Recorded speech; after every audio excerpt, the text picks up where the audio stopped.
ശബരിമല സ്വർണ്ണക്കവർച്ച കേസുമായി ബന്ധപ്പെട്ട് ഇന്ന് നിർണായകമായിട്ടുള്ള ചില നിരീക്ഷണങ്ങളാണ് ഹൈക്കോടതിയുടെ ഭാഗത്തു നിന്നും ഉണ്ടായിട്ടുള്ളത്. ഒപ്പം തന്നെ ദേവസ്വം ഉദ്യോഗസ്ഥരടക്കമുള്ളവരെ സംശയനിഴലിൽ നിർത്തുന്ന ചില പരാമർശങ്ങളും കോടതിയുടെ ഭാഗത്തു നിന്ന് എത്തിയിട്ടുണ്ട്. ഈ സമയം നമുക്കൊപ്പം പ്രതികരിക്കുന്നു BJPയുടെ മുൻ സംസ്ഥാന അധ്യക്ഷൻ, മുൻ മിസോറാം ഗവർണർ ശ്രീ കുമ്മനം രാജശേഖരൻ. ചെറുപ്പം ഹൈക്കോടതിയുടെ ഭാഗത്ത് നിന്ന് അതിരൂക്ഷമായുള്ള ഭാഷയിലുള്ള വിമർശനമാണ് ഉണ്ണികൃഷ്ണൻ പോറ്റിക്കും ഒപ്പം തന്നെ ദേവസ്വം ഉദ്യോഗസ്ഥർക്കുമെതിരെ ഉണ്ടായിട്ടുള്ളത്. അപ്പോൾ എന്താണ് നമ്മുടെ BJPയുടെ നിലപാട്? BJP പറഞ്ഞ പല കാര്യങ്ങളും ശരിവെക്കുന്ന ഒരു രീതിയിലുള്ള പ്രതികരണമാണെന്ന് കോടതിയുടെ ഭാഗത്തു നിന്ന് വന്നിട്ടുള്ളത്. കോടതിയുടെ ഇന്നത്തെ വെളിപ്പെടുത്തൽ വാസ്തവത്തിൽ അയ്യപ്പ ഭക്തന്മാരുടെ വികാരങ്ങളെയും അവരുടെ വിശ്വാസത്തെയും ഒക്കെ എത്രമാത്രം വ്രണപ്പെടുത്തിയിട്ടുണ്ട്, എത്ര ആഴത്തിലാണ് മുറിവേറ്റിരിക്കുന്നത് എന്നുള്ളതിൻ്റെ വ്യക്തമായിട്ടുള്ള കാര്യങ്ങളാണ് അനാവരണം ചെയ്തിരിക്കുന്നത്. ദേവസ്വം ബോർഡിൻ്റെ തലപ്പത്തിരിക്കുന്നവർ മുതൽ താഴെത്തട്ട് വരെയുള്ള എല്ലാവർക്കും ഈ ഒരു വലിയ സ്വർണ്ണക്കൊള്ളയിൽ കേസിൽ ബന്ധമുണ്ട് എന്ന് വ്യക്തമായി കഴിഞ്ഞിരിക്കുകയാണ്.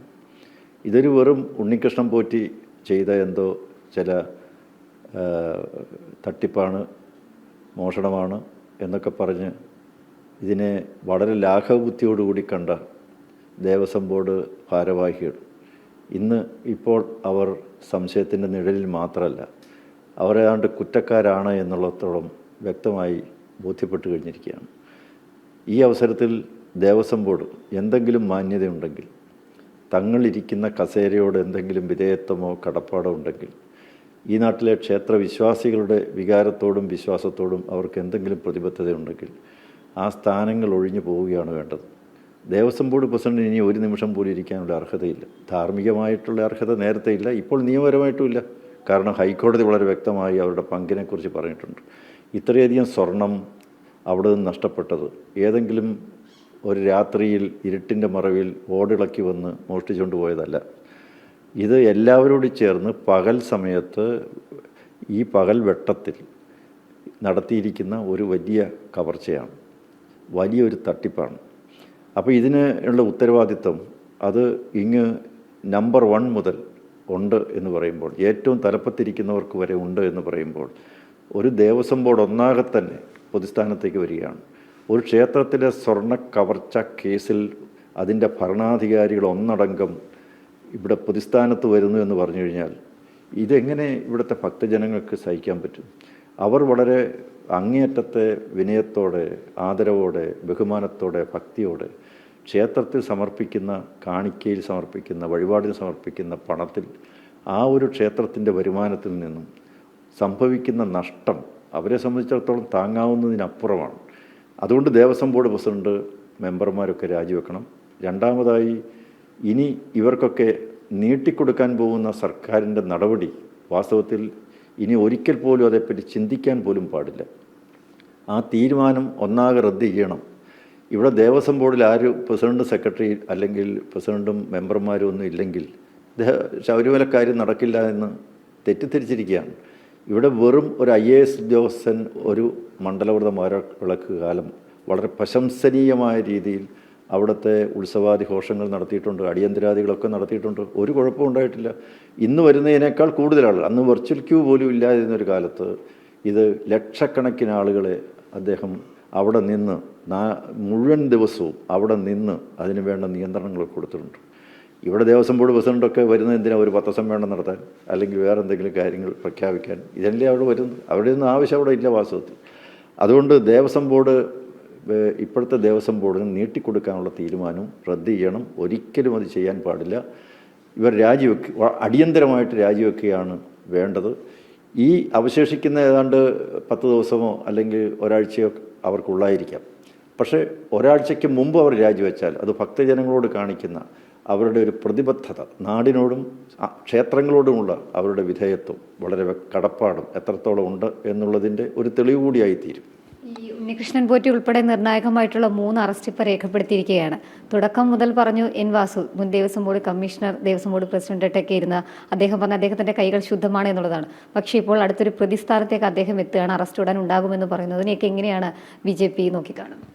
ഒരു കമ്മീഷണറും ഒരു പ്രസിഡൻറ്റും ആയി തീർന്ന വാസു ഇതിൻ്റെ പ്രതിസ്ഥാനത്ത് വരുന്നു, 3-ാം പ്രതിയാകുന്നു എന്ന് പറഞ്ഞു കഴിഞ്ഞാൽ ഞെട്ടിപ്പിക്കുന്ന ഒരു കാര്യം അദ്ദേഹത്തെ ഇതേവരെ അറസ്റ്റ് ചെയ്തിട്ടില്ലെന്നുള്ളതാണ്. ഒന്നാം പ്രതി, രണ്ടാം പ്രതി, മൂന്നാം പ്രതി എന്നൊക്കെ പറയുന്ന ഒരു കേസിനെ സംബന്ധിച്ചിടത്തോളം ഏറ്റവും അധികം വളരെ പ്രധാനപ്പെട്ടവരാണ്. അവരിൽ നിന്നാണ് കൂടുതൽ ഈ കുറ്റകൃത്യത്തെക്കുറിച്ചുള്ള തെളിവുകൾ ശേഖരിച്ച് ഇതിൻ്റെ ശരിയും തെറ്റും കണ്ടെത്തേണ്ടത്. അറസ്റ്റ് ചെയ്തിട്ടില്ല, അറസ്റ്റ് ചെയ്യും എന്ന് തന്നെ പ്രതീക്ഷിക്കുകയാണ്. പക്ഷേ ബാക്കിയുള്ളവർ, ഇതിനു മുമ്പിരുന്ന ദേവസ്വം ബോർഡ് പ്രസിഡന്റുമാരുണ്ട്. ഇതെല്ലാം രാഷ്ട്രീയ കാരണങ്ങളാൽ ആണ് പലതിനും ഇത്രയധികം താമസം നേരിടുന്നതെന്ന് വിശ്വസിക്കാൻ ഭക്തജനങ്ങൾക്ക് കാരണങ്ങളുണ്ട്. ഒന്ന്, ഈ അറസ്റ്റ് ചെയ്യപ്പെടുന്ന ഉന്നതസ്ഥാനീയരായിട്ടുള്ള അല്ലെങ്കിൽ അക്കൗണ്ട്സ് ഓഫീസർ, എക്സിക്യൂട്ടീവ് ഓഫീസർ, ഇവരൊക്കെ CPMൻ്റെ യൂണിയൻ്റെ തലപ്പത്തിരുന്നവരാണ്, രാഷ്ട്രീയ പ്രവർത്തനം നടത്തുന്നവരാണ്. അമ്പലത്തിൽ വന്ന് ദേവസ്വം ബോർഡിൻ്റെ പ്രവർത്തനം നടത്തുന്നതോടൊപ്പം രാഷ്ട്രീയ സ്വാധീനമുള്ളവരുമാണ്, രാഷ്ട്രീയത്തിലെ ഉന്നതന്മാരുമായി നല്ല ബന്ധമുള്ളവരുമാണ്, ഉറ്റ ബന്ധമുള്ളവരാണ്. വാസു കമ്മീഷണറായിട്ടിരുന്ന ഒരാൾ എങ്ങനെയാണ് പ്രസിഡൻ്റ് ആവുക? കാരണം കമ്മീഷണറായിട്ടിരുന്നയാളിൻ്റെ രാഷ്ട്രീയ സ്വാധീനമാണ്. അപ്പോൾ ഈ കേസിൽ പിടിപെട്ടിരിക്കുന്നവർക്കൊക്കെ CPMുമായിട്ടൊക്കെ വളരെയധികം അടുത്ത ബന്ധമുള്ളവരാണ്, അതിൻ്റെ നേതൃസ്ഥാനത്തിരിക്കുന്നവരുമായി ഉറ്റ ബന്ധമുള്ളവരാണ്. രാഷ്ട്രീയ കരുനീക്കങ്ങൾ വളരെ സമർത്ഥമായി നടത്തി ആ സ്വാധീനം ഉപയോഗിച്ച് ഉന്നത സ്ഥാനങ്ങൾ നേടിയെടുത്തവരാണ്. അവർക്കൊക്കെ ആ രാഷ്ട്രീയ സ്വാധീനം ഉപയോഗപ്പെടുത്തിക്കൊണ്ടാണ് ഇത്രയും നാൾ ഇവർ രക്ഷപ്പെട്ടു നിന്നത്. അതുകൊണ്ട് ഇവർ നടത്തിയിരിക്കുന്ന എല്ലാ പ്രവർത്തനങ്ങളെക്കുറിച്ചും രാഷ്ട്രീയ പാർട്ടിക്കറിയാം, CPMനറിയാം. പക്ഷേ ഇതെല്ലാം ഒളിച്ചു വെക്കുകയായിരുന്നു ഇവിടുത്തെ ദേവസ്വം മന്ത്രിമാർ, ഇതിനു മുമ്പിരുന്ന മന്ത്രിമാർ. അത് പത്മകുമാർ ഇരുന്നപ്പോൾ, വാസു ഇരുന്നപ്പോഴൊക്കെ ഉണ്ടായിരുന്ന ദേവസ്വം മന്ത്രിമാരുണ്ട്, അതിനുശേഷം ഉണ്ടായിരുന്ന ദേവസ്വം മന്ത്രിമാരുണ്ട്. ദേവസ്വം മന്ത്രിക്കും മന്ത്രിസഭയ്ക്കും ഭരണാധികാരികൾക്കും എല്ലാവർക്കും ഇതേക്കുറിച്ച് വ്യക്തമായ ബോധ്യമുണ്ടായിരുന്നു എന്ന് ഇപ്പോൾ ഓരോ ദിവസവും അത് തെളിഞ്ഞു വരികയാണ്.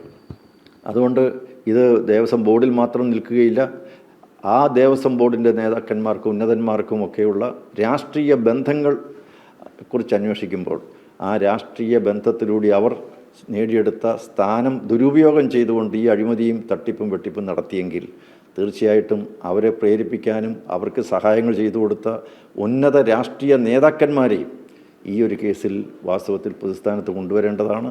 അത് അയ്യപ്പൻ തെളിയിച്ചുകൊള്ളും. അതൊക്കെ വളരെ ഇവിടുത്തെ അയ്യപ്പ ഭക്തന്മാർക്ക് വളരെ വിശ്വാസമുണ്ട്. തെറ്റ് ചെയ്തിട്ടുള്ളവർ തീർച്ചയായിട്ടും അഴികൾ എണ്ണേണ്ടി വരും. അയ്യപ്പൻ സത്യമാണ്, അയ്യപ്പനോട് കളിച്ചിട്ടുള്ളവരെല്ലാം അനുഭവിച്ചിട്ടുണ്ട്. അതുകൊണ്ട് അയ്യപ്പ ഭക്തന്മാരെ സംബന്ധിച്ചിടത്തോളം ഇത് ധർമ്മത്തിൻ്റെ വിജയമാണ്. ഇത് അയ്യപ്പനുള്ള വിശ്വാസികളുടെ ദൃഢതയുടെ ഒരു വിജയമാണ്. ഇങ്ങനെ ഓരോ ദിവസവും കേസുകൾ തെളിഞ്ഞു വരുന്നു. അദ്ദേഹം സൂചിപ്പിച്ചതുപോലെ തന്നെയാണ് ശബരിമലയുമായി ബന്ധപ്പെട്ട കേസന്വേഷണം, അതിൻ്റെ തുടർച്ച നടക്കുകയാണ്. അപ്പോൾ ഉടൻ തന്നെ എല്ലാ പ്രതികളിലേക്കും അന്വേഷണം എത്തും, കുറ്റക്കാർ കൃത്യമായി നിയമത്തിന് മുൻപിൽ വരുമെന്നുള്ള പ്രതീക്ഷയാണ് BJPയും പങ്കുവയ്ക്കുന്നത്. ശ്രീ കുമ്മനം രാജശേഖരനും പങ്കുവച്ചത് അത്തരത്തിൽ തന്നെയാണ്. എന്തായാലും ദേവസ്വം ബോർഡ് പ്രസിഡന്റ് ഉൾപ്പെടെ മുഴുവൻ ദേവസ്വം ബോർഡ് അംഗങ്ങളും രാജിവെച്ച് മാറി നിൽക്കണമെന്നുള്ളൊരു ആവശ്യം കൂടി ഈ ഘട്ടത്തിലും സജീവമാവുകയാണ്. ക്യാമറമാൻ മനോജിനൊപ്പം S. ശാലിനി, ജനം, തിരുവനന്തപുരം.